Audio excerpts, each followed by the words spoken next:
देखिए, दोनों पक्षों के विरोधाभासी दावे हैं, लेकिन अंततः एक सुखद निष्कर्ष पर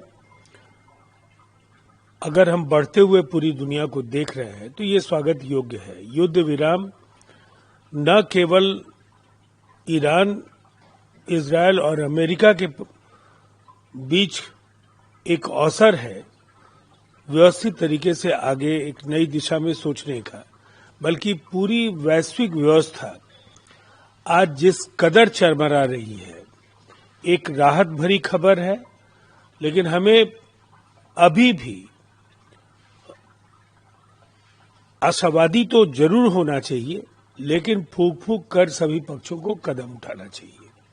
पाकिस्तान के प्रधानमंत्री शहबाज शरीफ ने ईरान और अमेरिका को 10 अप्रैल को इस्लामाबाद में वार्ता के लिए आमंत्रित किया है। देखिए, अब सवाल ये नहीं है कि मेजबानी कौन करेगा, इससे ज्यादा बड़ा सवाल ये है कि पूरा विश्व आज युद्ध के मुहाने पर खड़ा है।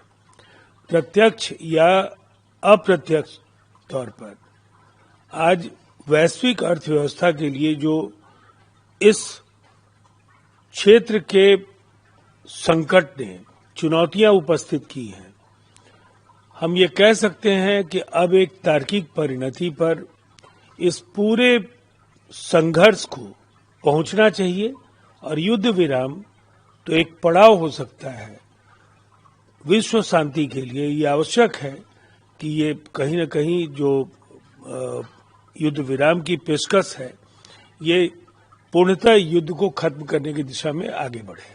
अमेरिका ईरान युद्ध विराम को समझौते के बाद कच्चे तेल की कीमतों में गिरावट आई।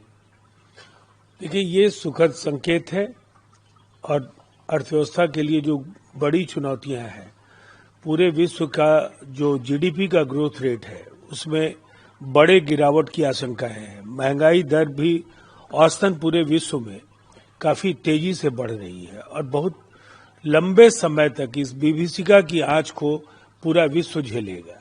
अब ऐसे में अगर कुछ बड़े कदम उठे और एक तार्किक परिणति पर ये पूरा का पूरा प्रकरण पहुंचे तो ये राहत भरी खबर होगी। जिस तरीके से पवन खेड़ा ने बयान दिया था, उसके बाद हेमंत विश्वेश्वर और उनके परिवार के ऊपर उस पर कहा यह गया है कि पाताल से भी उनको खोद के लेके जाएंगे जहां पर भी पवन खेड़ा। देखिए, कांग्रेस के नेताओं को एक बात समझनी होगी, चुनाव जीतने के लिए सनसनी पैदा करना और मर्यादा की लक्ष्मण रेखा को पार करना, ये प्रवृत्तियां जिस तरह से पवन खेड़ा समेत कांग्रेस के अनेक नेताओं में बढ़ी है, कहीं न कहीं इस पर लगाम लगनी चाहिए। और केवल जब चुनाव करीब हो, चुनाव प्रचार भी बीत चुका है और 9 तारीख को वहां ईवीएम में जनादेश दर्ज हो जाएगा, तो हमें ऐसा लगता है कि ये आरोप केवल लोगों को गुमराह करने के लिए जब लगाए जा रहे हो, तो अपने बचाव में हिमंता विश्वा शर्मा को भी कुछ बड़े कदम उठाने थे, उन्होंने उठाया है। तो राहुल गांधी ने कहा है कि असम के मुख्यमंत्री द्वारा मल्लिकार्जुन खड़गे जी के खिलाफ अपमानजनक भाषा का इस्तेमाल करना यह निंदनीय है। देखिए, शब्दों की जो लक्ष्मण रेखा है उसका पालन तो मल्लिकार्जुन खड़गे, जो देश के वरिष्ठतम नेताओं में से एक हैं, वो भी नहीं समझ पा रहे हैं और लगातार वो हदें पार कर रहे हैं। जिस तरीके से उन्होंने उत्तर भारतीयों के खिलाफ, गुजरातियों के खिलाफ जो आपत्तिजनक टिप्पणी की और उसके बाद पूरे देश को उन्होंने केरल के अतिरिक्त सब देश के ज्यादातर राज्यों को अशिक्षित बताया, बार बार वो ऐसी टिप्पणियां कर रहे हैं जिससे कांग्रेस के लिए भी मुश्किलें बढ़ रही हैं। तो इस प्रवृत्ति को तो नियंत्रित किया जाना अभी समय की सबसे बड़ी मांग है। ममता बनर्जी ने एसआईआर शुद्धिकरण में मुसलमानों और हिंदुओं को निशाना बनाने के लिए चुनाव आयोग की आलोचना की और कहा कि जू चूसने जैसा है ये। एसआईआर का उद्देश्य क्या है? जो मतदाता अवैध तरीके से मतदान करते रहे हैं उन्हें मतदाता सूची से बाहर किया जाए। बिहार में भी बड़ी संख्या में मतदाताओं के नाम काटे गए, इसलिए उनके पास वैध दस्तावेज नहीं थे। पश्चिम बंगाल में भी एसआईआर ने यही किया है और इसका जाति धर्म संप्रदाय से कोई लेना देना नहीं है। ममता जी भी जानती हैं कि ऐसे आरोपों से वो पश्चिम बंगाल में अपनी खोई हुई जो प्रतिष्ठा है और घटता हुआ आधार है उसकी भरपाई नहीं कर पाएंगी और उनकी सरकार का पतन अवश्यंभावी है। कांग्रेस ने बंगाल चुनाव में घोषणा पत्र जारी किया, महिलाओं के मुफ्त शिक्षा, युवाओं के लिए सरकारी नौकरी समेत अन्य जितने भी सभी वादा थे। अब वो देखिए, आसमान से तारे तोड़ने जैसी बातें भी करें तो भी क्या हासिल होगा।